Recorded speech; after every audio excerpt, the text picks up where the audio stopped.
ಸ್ನೇಹಿತರಿಗೆ ನಿಮ್ಮ ನೆಚ್ಚಿನ ಚಾನಲ್ಗೆ ಸ್ವಾಗತ ಸುಸ್ವಾಗತ. ಅಂದವಾದ ಕೈಬರಹ ಎಂಬುದು ಬಹಳ ಮುಖ್ಯ. ಅದು ವೃತ್ತಿಪರವಾಗಿರಲಿ ವೈಯಕ್ತಿಕವಾಗಿರಲಿ ಕೈಬರಹದ ಕೌಶಲ್ಯವನ್ನು ಉತ್ತಮವಾಗಿಸುವುದು ಒಳ್ಳೆಯದು. ಅದರಲ್ಲೂ ವಿದ್ಯಾರ್ಥಿಗಳಿಗೆ ಇದು ಬಹಳ ಮುಖ್ಯ.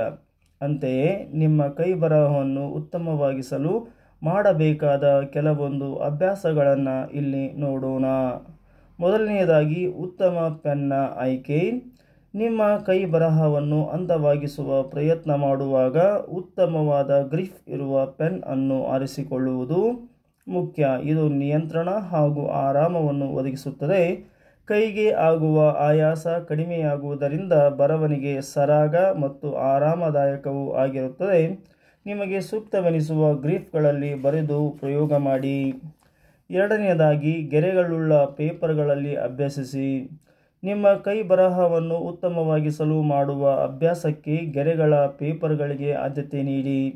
ಅಕ್ಷರಗಳಿಗೆ ಸರಿ ಹೊಂದುವಂತೆ ಗೆರೆಗಳ ಬಳಕೆಯನ್ನು ಮಾಡಿ. ಈ ನಿರಂತರ ಅಭ್ಯಾಸ ನಿಮ್ಮ ಬರವಣಿಗೆಯ ಕೌಶಲ್ಯವನ್ನು ಉತ್ತಮವಾಗಿಸಲು ಸಹಾಯ ಮಾಡುತ್ತದೆ.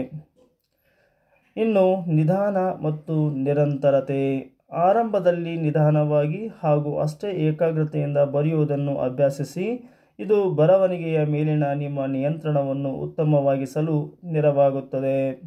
ಹೀಗೆ ನಿರಂತರ ಅಭ್ಯಾಸ ಮಾಡುತ್ತೀರಿ. ಕ್ರಮೇಣ ವೇಗವನ್ನು ಹೆಚ್ಚಿಸಿ. ಇದು ಸಹಜವಾಗಿಯೇ ನಿಮ್ಮ ಬರವಣಿಗೆ ಉತ್ತಮವಾಗಲು ನೆರವು ನೀಡುತ್ತದೆ. ಸರಿಯಾದ ಭಂಗಿಯನ್ನು ಅನುಸರಿಸಿರಿ. ಬರವಣಿಗೆಯ ಗುಣಮಟ್ಟ ಅಂದ ಉತ್ತಮವಾಗಿರಲು ಆರಾಮದಾಯಕ ಭಂಗಿಯನ್ನು ಅನುಸರಿಸಿ. ನೇರವಾಗಿ ಕುಳಿತುಕೊಳ್ಳಿ ಹಾಗೂ ನಿಮ್ಮ ಕೈಗಳು ಪುಟದ ತುಂಬ ಸುಲಭ ಹಾಗೂ ಸರಾಗವಾಗಿ ಚಲಿಸಲು ಅನುವು ಮಾಡಿಕೊಡುವಂತೆ ಮಾಡಿ. ಸರಿಯಾದ ಭಂಗಿ ದೀರ್ಘಕಾಲದ ಸುಸ್ತು ಮತ್ತು ಕಿರಿಕಿರಿಯನ್ನು ತಪ್ಪಿಸಲು ಸಹಾಯಕ. ಇನ್ನು ನಾಲ್ಕನೆಯದಾಗಿ ಸಮಯ ಮೀಸಲಿಡಿ. ಬರವಣಿಗೆಯನ್ನು ಕೂಡ ನಿಮ್ಮ ನಿತ್ಯದ ಅಭ್ಯಾಸದ ಭಾಗವಾಗಿಸಿ. ನಿರಂತರವಾಗಿ ಅಭ್ಯಾಸ ಮಾಡಲು ದಿನದಲ್ಲಿ ಕೆಲವೊಂದು ಸಮಯ ಕೈಬರಹ ಅಭ್ಯಾಸಕ್ಕಾಗಿಯೇ ಮೀಸಲಿಡಿ.